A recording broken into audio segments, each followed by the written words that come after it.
Hi, this is Dr. Jeevitha Balaguru. இப்போ ரீசெண்டாக வந்து நம்ம பேரண்டிங் அதுக்கப்புறம் குழந்தைங்களை வந்து நம்ம எப்படி ஒரு பேரண்ட் வந்து நம்ம ரோல் மாடலாக இருக்கிறது அந்த மாதிரி விஷயங்கள்லாம் நம்ம பேசிகிட்டு இருக்கோம். இன்னொரு முக்கியமான விஷயம் அப்படின்னா குழந்தைங்களுக்கு வந்து சாரி சொல்கிற ஹேபிட்டை கொண்டு வரணும். தப்பு பண்ணாங்க அப்படின்னா ஏதாவது தெரியாமல் பண்ணிட்டாங்க அப்படின்னா அந்த ஹேபிட்டை கண்டிப்பாக கொண்டு வரணும். அது எப்படி கொண்டு வரது அப்படின்னா நம்ம டீச் பண்ணணும். ப்ளஸ் நம்ம வந்து ஏதாவது தப்பு பண்ணோம் அப்படின்னா சின்ன குழந்தைங்களா இருந்தாலும் சரி பெரியவங்களா இருந்தாலும் சார் ஐ எம் சாரி அப்படின்ற நம்ம சொன்னோம் அப்படின்னா குழந்தைங்க நம்மளையும் பார்த்து டூப்ளிகேட் பண்ணுவாங்க, அப்படியே நம்மளையும் இமிடேட் பண்ணுவாங்க. குழந்தைங்க நம்ம என்ன பண்ணுறோமோ அதை அப்படியே அப்சர்வ் பண்ணிகிட்டே இருப்பாங்க.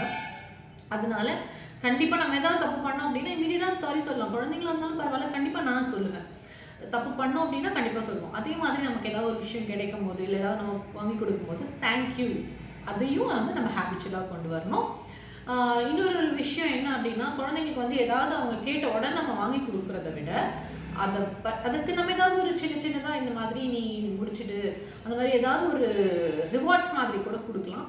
அவங்க கொஞ்சம் ஏங்கினாங்க அப்படின்னா ஒன்றும் ஆயிட மாட்டாங்க. நம்ம அவங்க கேட்டு அவங்க ஈவினிங் ஸ்கூல்லேருந்து வரத்துக்குள்ளே உடனே வாங்கிட்டு வந்து கொடுத்துறது அந்த ஹேபிட்டெல்லாம் நம்ம வந்து கொஞ்சம் மாற்றிக்கலாம். யாரெல்லாம் வந்து அவங்க குழந்தைங்களுக்கு ஐ எம் சாரி தேங்க்யூ அதெல்லாம் சொல்லி கொடுத்துருக்கீங்க, யாரெல்லாம் ஃபாலோ பண்ணுறீங்க அப்படின்னு கமெண்ட்டில் பண்ணுங்கள். Bye-bye.